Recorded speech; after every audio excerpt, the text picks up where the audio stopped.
Good God almighty, night one of SUMMERSLAM is over. And it was as predictable as we thought it was going to be. And man, we got a lot to talk about and rant about. Let's get into it. Welcome to ExtraMax.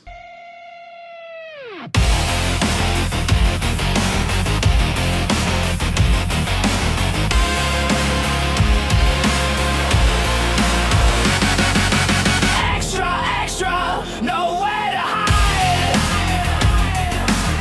ExtraMax coming at you from every side.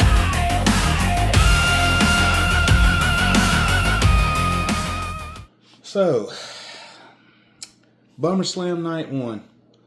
We're going to just take it for what it was, take it for what it is, and just completely ignore the fact that the hottest event of the summer is literally the wettest of dog shits. This is supposed to be your WrestleMania of the summer, a 2-night event. And it was so lackluster, like I could have took a piss for 20 minutes and not came back to absolutely a fucking thing that I cared about at all. For starters, let's start off with the match of the night, the first match. Liv Morgan and Io Sky.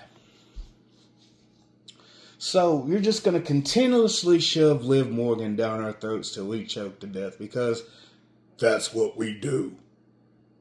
We don't care about our talent. We care about what looks good on TV. We do what we have to do to make everything look as completely as utter bullshit as possible. And sometimes, you gotta do what you gotta do. And that's give y'all absolutely hot fucking garbage. Because that's what we do. So, you're telling me that y'all are literally just gonna drag out Liv Morgan being champion until Stephanie Valkyrie returns? Because if that's what you're gonna do, then whatever. But at the same time, dude, don't have any more tournaments. Just cancel the fucking King and Queen of the Ring. Don't have any more fucking tournaments. No more Fatal 4-Way tournaments. No tournaments. Cut it the fuck out. Because it was pointless. Pointless as fuck. Y'all have Io Sky, who is red hot and over as fuck. And you built her up to look like absolute dog shit over the Judgment Day time and time and time after again. She's got a couple over on the Judgment Day, but it's mostly the Judgment Day just beating her down, and you build her up to think she's going to win the title, and you keep it on Liv Morgan because you think the biggest box office draw you're going to have is Liv versus Stephanie because you're trying to run back a feud to last year? I don't understand the repetitiveness of WWE wanting to run it the fuck back. It's quite frankly retarded. And I know that's a horrible fucking word to say, but WWE and TKO are literally one chromosome away from having Down syndrome. It's fucking stupid. Like, you didn't need to have the King and Queen of the Ring. Just get rid of that because obviously it don't mean shit. Hell, I'm actually waiting for y'all to fuck up Money in the Bank. I mean, you had Oba go into one of the most lackluster Hell in a Cell matches I've seen in a while. Like, Hell in a Cell is dead. Just go ahead and kill that too, because you're killing everything else in the company. Might as well kill Hell in a Cell. You're just continuously showing why TKO is bad for business. And you can sit here and give us all the pep talks you want, Triple H, but dude, let's be real. You were never the guy in your era, and you're not going to be the guy now. You're literally pushing people that are just like you, that nobody gives a fuck about, because you're still feeling salty about how your WWE career and run was back in the day. And I hope Triple H hears that, and I hope he takes that to heart, because, quite frankly, Shawn Michaels is the better DX member. Now, I will say this. Nick Aldis looked great out there. 3 years of not being in the ring, Nick Aldis hasn't lost a step. It was good to see him have his moment.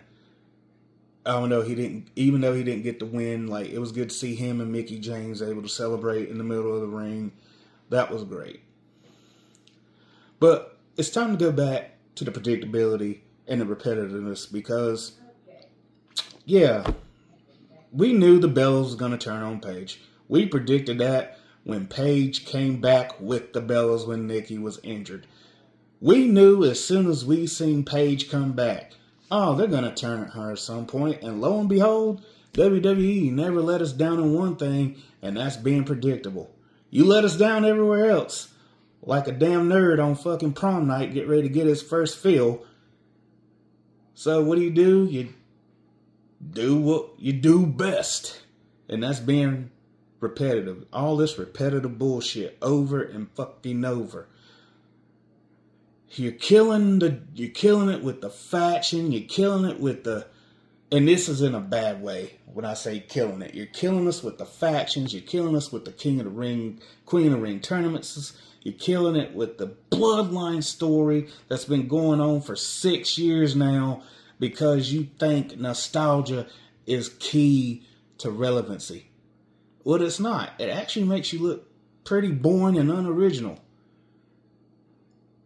It makes you look stupid.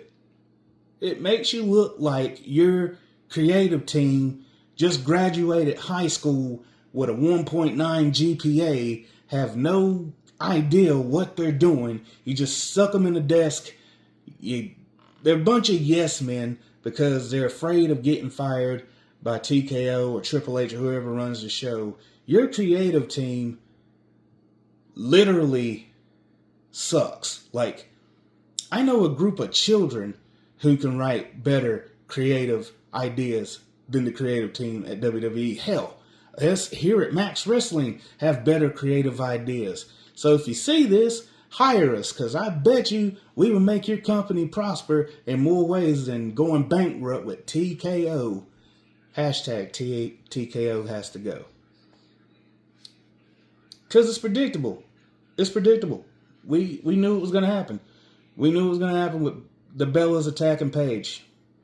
And who still wants the Bellas in 2026? Not me. Not anybody here. But it's the nostalgia. You're trying to cash in on nostalgia. And let's not get started on the fact that you got to bring in old legends to get your new guys over. Now, I'll give credit where credit's due. Haku is one of the toughest wrestlers, toughest fighters in his heyday. But why is Haku here? To put over Tala and Tama Tonga? We don't need nostalgia. We need new, fresh concept and ideas, and you keep missing every time. You're like Shaquille O'Neal trying to shoot free throws and threes. It's like that segment when Jimmy told Carmelo, hey, what was that thing you say? Oh, Melo don't miss. Well, with all these damn bricks, you can build a house. And baby, you building brick mansions out of dog shit.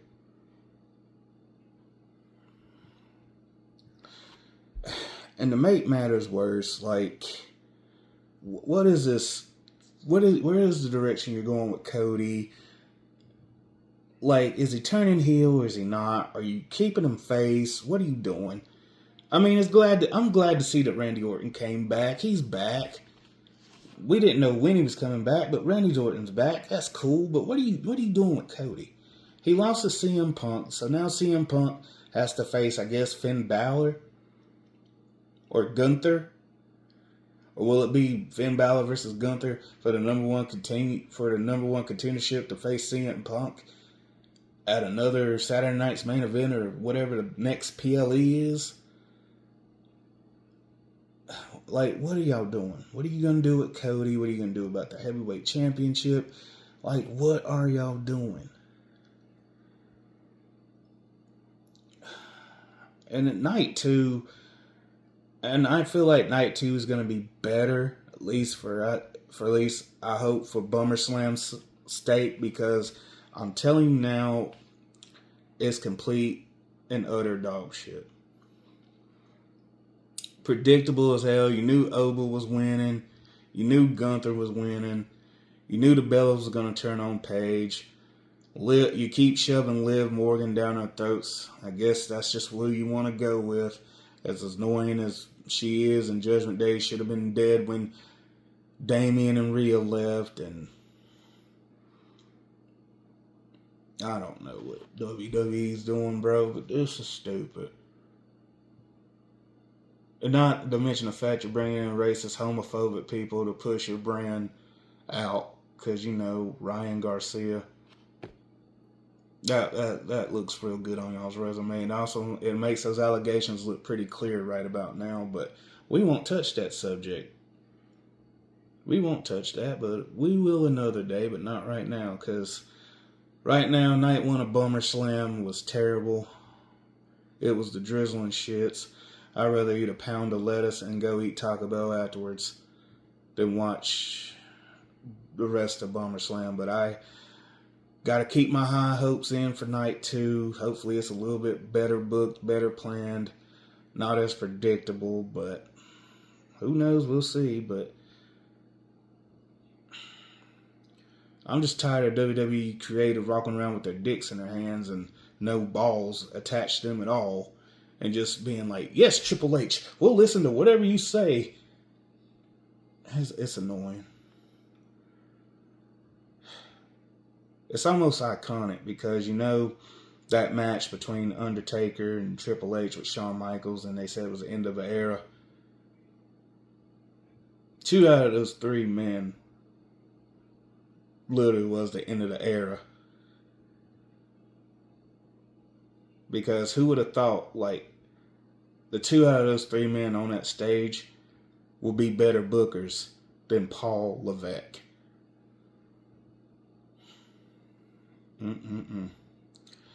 Well, guys, this is my ExtraMax. Leave your likes, comments, concerns, questions. Remember to tune in this Thursday on the Max Wrestling Podcast because, you know, it's a Thursday thing. And catch me on Aftermax on the Max Wrestling Facebook page. Thank you for tuning in. Good night. Good night. Bang.